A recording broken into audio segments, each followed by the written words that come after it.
Hello everyone, welcome back to my channel. If you're new here, my name is Alexa, and in today's video I'm going to be talking about all the books that I gave 5 stars in 2024. I think I'm gonna set a 30-second timer and do my best to convince you to read each of these books in 30 seconds. Cause I can be kind of wordy sometimes when I'm talking about things that I like, so hopefully this will help the video not be 400 years long. I'm just gonna go in the order that my Goodreads is showing them to me right now. I just sorted it by rating and then it put all of my 5-star reads at the top, but they don't really seem to be in any particular order. So I'm nervous. I don't know if I can actually do this. All right, the first book is Not in Love by Ali Hazelwood. And if Ali Hazelwood books have let you down in the past, you need to give this one a try. It is a spicy, forbidden love workplace romance. And both of the places that Rue and Eli work are competing for a high-stakes business deal. The main character, Rue, is not insufferable like I find many of Ali Hazelwood's main characters, and she is actually what every pick-me girl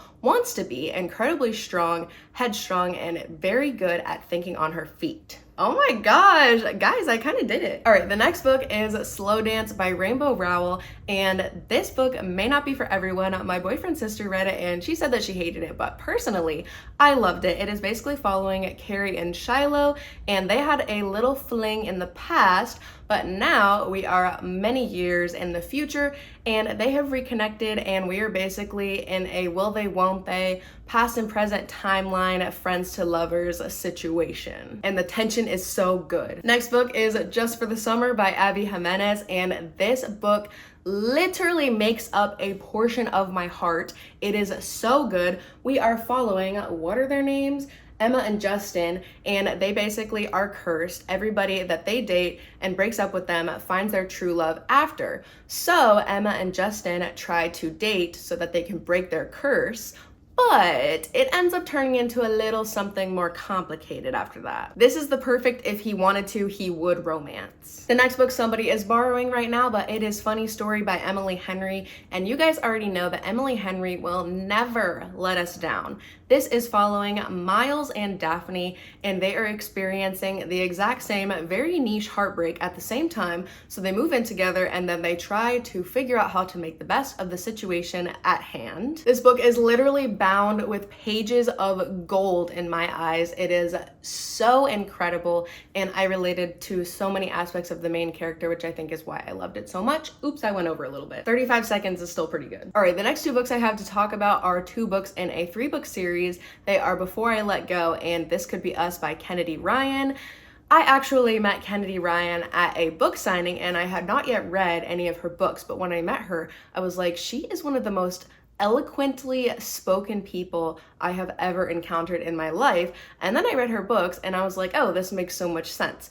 Her writing is so beautiful. The story is so well crafted. There is so much juicy drama in these books, but it is not over the top. It is very realistic, and these characters genuinely feel like real people, and the representation in these books is amazing. You guys definitely need to check these out if you're tired of the same old romance formula. The next book is Ready or Not by Cara, Bastone, and if you hate the accidental pregnancy trope in romance books, you need to give this book a chance, because I promise you it will completely change your outlook on this trope. I love how unrealistically perfect the main male character is in this book, and the inner dialogue and banter is unmatched in this book. This book made me laugh out loud and also made me feel something, and that's hard to do. The next book is Love Redesigned by Lauren Asher, and I don't really know if I can even explain why this book is 5 stars, but it just is. It is the perfect mixture for somebody who loves romance books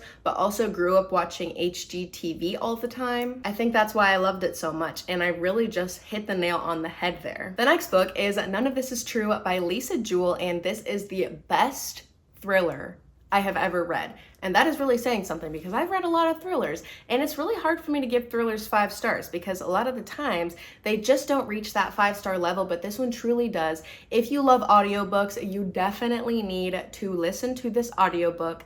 The mixed media formatting in this book is incredible. The twists and turns, the unreliable narrator, I could go on about how amazing this book is, but I only have 30 seconds. The next book is Carrie, Soto is Back by Taylor Jenkins Reid, and I have tried to fall in love with other Taylor regular Jenkins read books, and it has not worked for me until this book. We are following Carrie Soto as she tries to reclaim her tennis record that got stolen from her from an up-and-coming tennis player. And when I finished this book, I literally went and signed up for tennis lessons. I have no experience playing tennis whatsoever, but I immediately wanted to become a tennis star after finishing this book. This is also a book for all of my ex-athletes out there. Next book, Magnolia Parks by Jessa Hastings. You guys have heard me talk about this book so many times. It is absolutely amazing. It is filled with toxicity and broken promises and unhinged behavior. If you are a fan of Gossip Girl or any reality television, you are gonna love this book. It has so much drama in it. And again, this book made me feel something, which is difficult to do. All right, the next book is Anxious People by Fredrik, Backman, and this book hit a lot harder than I was expecting it to. This book is basically about a bank robbery gone wrong, turned to hostage situation, and it is a very far-fetched and absurd book, but it is essentially just a mode of transportation to teach us life lessons about how humans are a lot more alike than they are different. Also teaches lessons about empathy and understanding, and it is very thought-provoking. The next book is Heartstopper, specifically Volume 3 by Oseman, but I will say that all of them are amazing. Volume 3 is just my favorite.